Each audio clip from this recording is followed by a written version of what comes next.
The other day, I was having a conversation with a business owner, and I said, what's the big project for this year? If you had to say one thing about your business, what are you guys really focused on?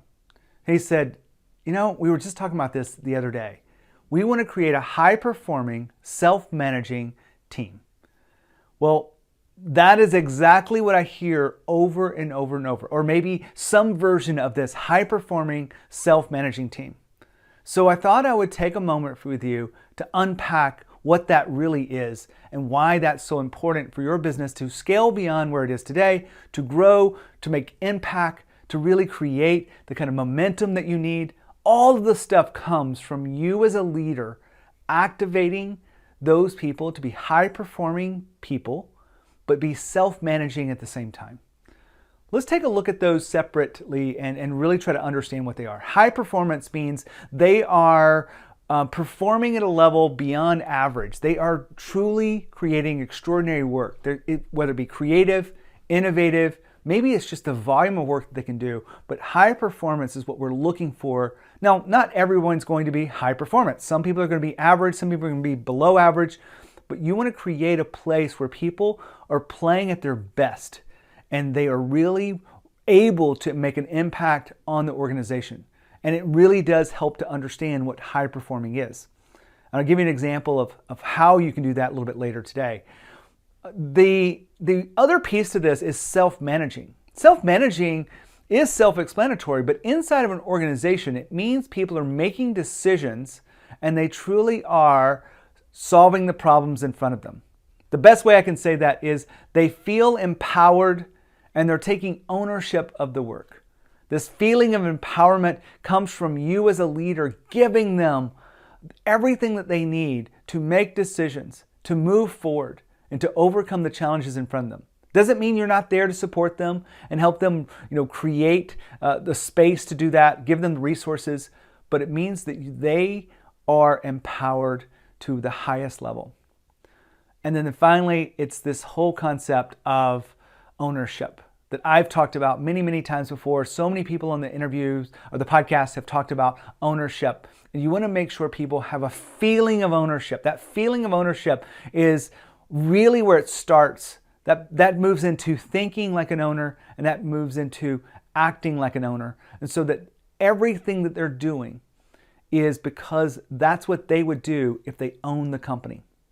Maybe it's stay extra hours to get something, just right for a client. Maybe it's putting a little bit of extra effort and thinking into a problem or solution. Maybe it's being proactive when you need to be instead of just doing the work, the normal. Maybe it's creating a system around this stuff. We could go on and on and on of what ownership looks like, but it starts with the feeling of ownership. I share all this with you because I want you to be the kind of leader that can activate people to feel empowerment and to feel like they can be self-managing and the sense of ownership.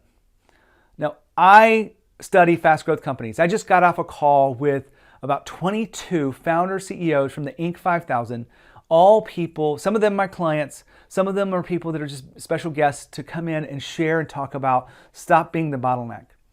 And it was a interesting conversation because they really can relate to this. Let's create a high performance team and be self-managing.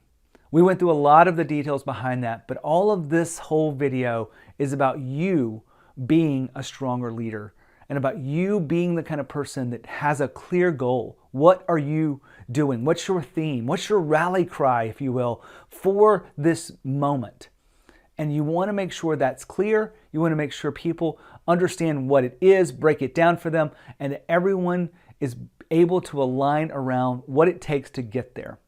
Now, this is a very complex thing. I'm not here to give you a step-by-step, but I want to give you the one big idea behind this video is you're the team leader. You're the person they look to. You should be intentional and proactive to create that theme or project for the company. And you should get buy-in from the people. You should get feedback and you should get commitment about what that one goal is and how you move forward. And when you have that, then you know when you can go measure it, you can figure out different projects and tasks that allow you to get there. But having that one thing first is such an important piece to you creating the kind of company you want, for you being the leader that you want to be. And all of this is for you to be an extraordinary leader for your company.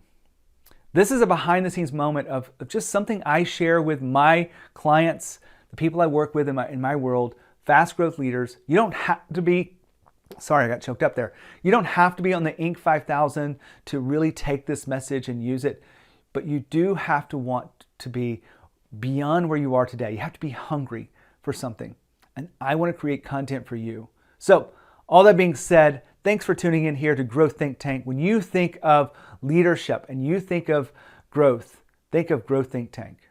As always, lead with courage. We'll see you next time.